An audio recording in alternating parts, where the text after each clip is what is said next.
Excellency, Prime Minister Narendra Modi, Your Excellency Mahmouda Al-Yusuf, Chairperson of African Union, my dear sister, Madam Salma, Deputy Chairperson of African Union, my dear brother, Gatet, UN ECA Head, distinguished delegation from India, esteemed guests, ladies and gentlemen, good evening.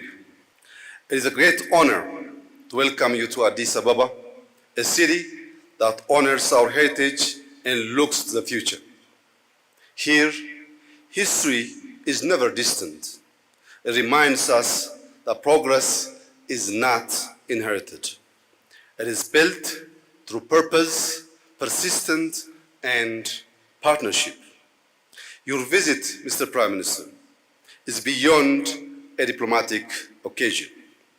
It is a meeting of two nations that understand how careful planning and bold ideas can fuel transformation.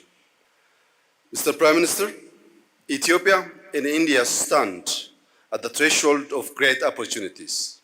Our history is long, our bonds are deep, but the most important chapter of our journey lies ahead. Like India, we believe in building our strengths at home. Like India, we believe in engaging the world while safeguarding our independence. Mr. Prime Minister, your vision of self-reliant India, anchored in practical governance and broad strategic partnership, speaks directly to us. It resonates with our philosophy of Madamar, the belief that when we act together, we multiply our strengths. Our nations draw wisdom from ancient civilizations, yet strive to build modern, capable states for the next generation. This shared outlook opens wide opportunities. Mr. Prime Minister, factories can create dignified jobs, digital platforms can reach communities across our countries, clean energy can power our industries and transform our farms. Entrepreneurs from Addis Ababa to Bangalore can build global competitive companies, and our young people are ready to innovate, to lead, and to shape the future. Ethiopia and India share more than interests.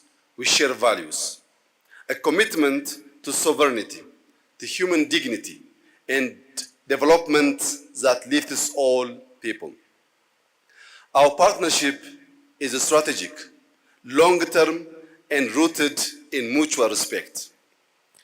When Ethiopia and India advance with shared ambition, we show the world the true potential of the Global South.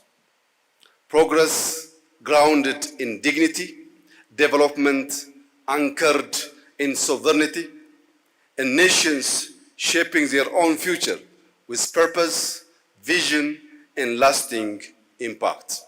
Mr. Prime Minister, your presence here strengthens that vision. On behalf of the people and government of Ethiopia, I thank you for your partnership and your friendship. May the relationship between Ethiopia and India inspire a new era of leadership, one defined by humility, courage, and the conviction that nations rise best when they rise together. I thank you.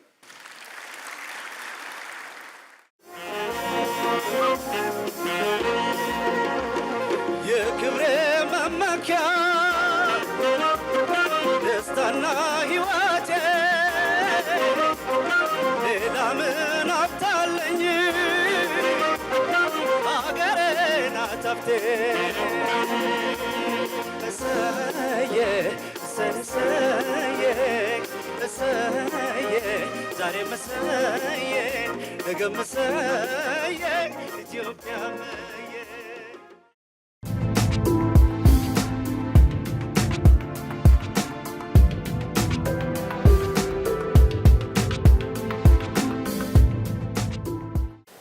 warmly welcome Your Excellency Prime Minister Anwar Ibrahim. This visit marks a new chapter of South-South partnership grounded in shared values of harmony, inclusivity, solidarity, and human dignity. Together, our two nations form a bridge between Asia and Africa through cooperation and shared prosperity. Mr. Prime Minister, I had the honor to visit your beautiful country last year. I enjoyed your warm hospitality, and we have had a very candid discussion. I think that visit opens a new door for our cooperation and friendship. Our discussion today have been productive, forward-looking, reaffirming our shared commitment to deepen cooperation across key sectors. We discussed key areas of cooperation to begin with industrialization and investment. Ethiopia seeks to draw from Malaysia's industrial success and attract investment in our industrial park, agro-processing, and electronic sector. We have also covered digital economy. We have discussed cooperate in digital finance, financial inclusion, and data-driven innovation under Digital Ethiopia 2030. We have also discussed on skills development, aligning training with industry needs and a boost youth employment. Here in Ethiopia, we have huge amount of skilled youngsters, but we really want to learn your experience on how we can link that skilled youngsters to the industry. We have also covered green growth. As you might already heard, Ethiopia has chosen to host COP32, the biggest summit on climate. We really feel honored to get this opportunity. We will definitely deliver and make proud everyone who has trusted Ethiopia. But for this, we need partners like Malaysia. We need support from Malaysia on how we can deliver the best COP in Africa. Besides this summit, we also would like to, on partnering in renewable energy, bioenergy, and carbon market. These are the areas that we have covered. I am sure we'll do something great on linking green growth with artificial intelligence. On both sides, Malaysia has a very rich experience, and Ethiopia is willing to share that experience, and I'm sure it will benefit both sides.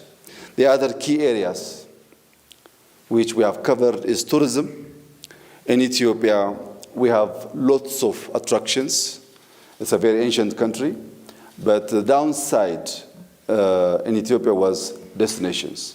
But for the last couple of years, the government of Ethiopia heavily invested on destinations. Today, we have both the attractions and destinations. If anyone decides to come and to visit Ethiopia, I am sure they will not regret, because there are lots of things to capture in this beautiful and ancient country. Ethiopia and Malaysia reaffirm commitment to a more connected and equitable global South. We'll formalize cooperation through joint framework. Malaysia is reopening its embassy, but more importantly, we are reaffirming a friendship between two nations bound by deep values, rich diversity, and common vision for inclusive growth. Mr. Prime Minister, once again, welcome to Ethiopia. I wish you and your delegation a fruitful stay in this beautiful city. Thank you, Mr. Prime Minister. The floor is yours.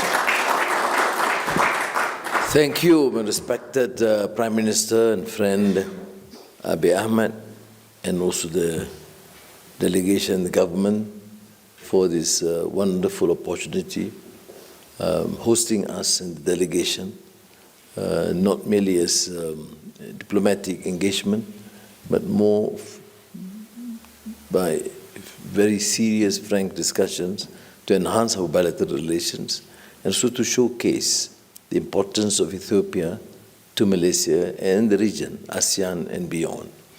And therefore, I cannot express beyond Ame Segineo. Thank you very much. Now, as you have heard, the discussions covers a comprehensive area. Of course, diplomatic engagements must ultimately result in strong economic fundamentals of trade, investments, and relationship that covers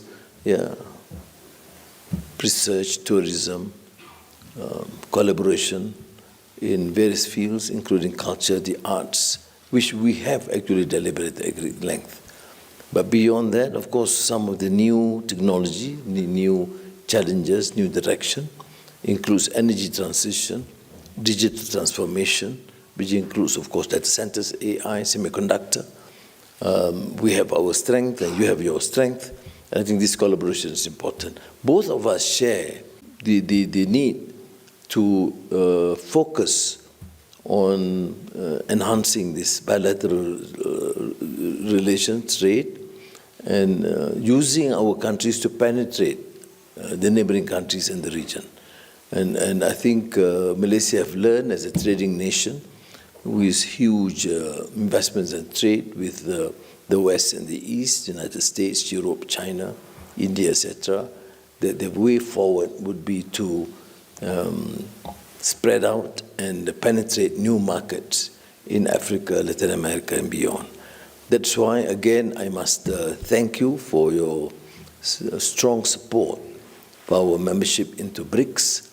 You are one of the strong voices in that regard. And I think we also use mechanisms like G20, whilst going on with our traditional relationship with America, Europe, China, etc.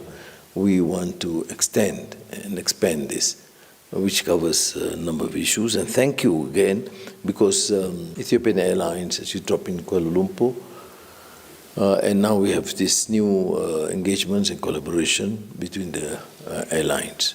But more so, which I think I need to reiterate, Abiy Ahmed, Prime Minister, that though unfortunately the visit is long overdue. I mean, thank you, because I don't know for what reason you chose to visit Malaysia, and that was really a remarkable feat as far as we are concerned. And though the engagements has been less, although Emperor Haile Selassie did visit Malaysia, but it was cordial, good relations, but nothing substantive in terms of serious engagements, strategic relations, until your visit. So you are a man of vision, and you're a tough guy. I know that from looking at the looking at the phenomenal progress that you have seen in the last 5, 6 years. Of course, both of us are, great champions of reform. I call it reformacy, but amazingly, we did it, of course, in a matter of decades, and pushing it in the last 3 years. But we had a very strong, important base. You pushed in the pace of 5, 6 years that probably would see as, certainly is a record in Africa, and in terms of governance, in terms of anti-corruption drive, in terms of reform. This again is a phenomenal and remarkable feat. But what is normally not well known is that, despite the fact that not many visits at the high level, I mean the first Prime Minister visiting here, but Ethiopia is known to Malaysians. Some know it as Habasha, some as Abyssinia, but it's Ethiopia. And he went through, at least from our historical viewpoint, is as far back as 1,400 years during the time of Prophet Muhammad sallallahu alaihi wasallam, when his uncle Ja'far Siddiq was sent to seek asylum from a Christian emperor. You see, and this to me is important, and I did refer to this subject this morning, but I think it's important to remind, even for us Malaysians, as a multiracial, multireligious country, sometimes people tend to forget this Christian Orthodox Church under Emperor Najashi listened to the appeal by the Muslim emigrants after they were tortured and oppressed in Mecca. And there were counter-arguments to appeal to the emperor not to consider. But the emperor was certainly, a devout Christian, a very compassionate man, a king or emperor, listened attentively and assured the Muslim immigrants that they will be protected, that this country will assure and guarantee the safety of the initial Muslim immigrants into the then Habasha or Ethiopia. And it is a great story to tell, Prime Minister Abiy Ahmed. It is important in the days here in the world where there's so much enmity, discord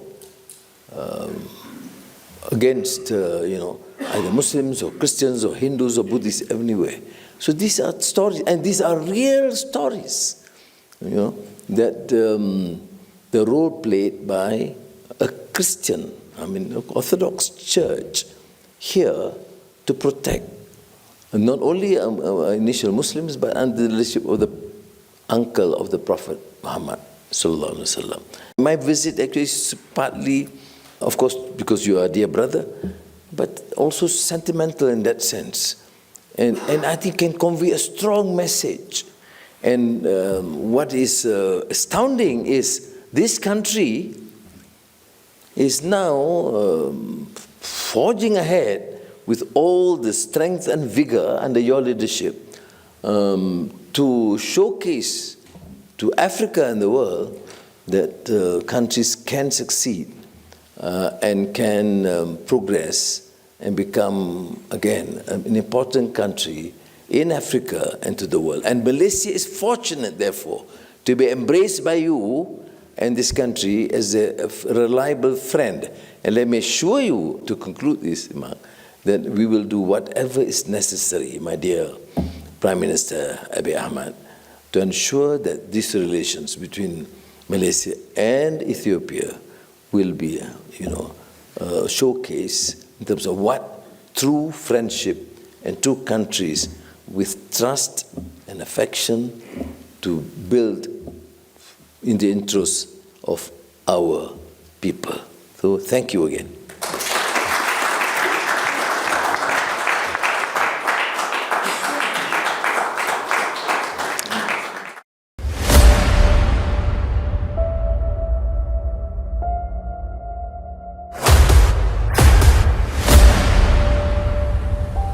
This is the journey to One Africa.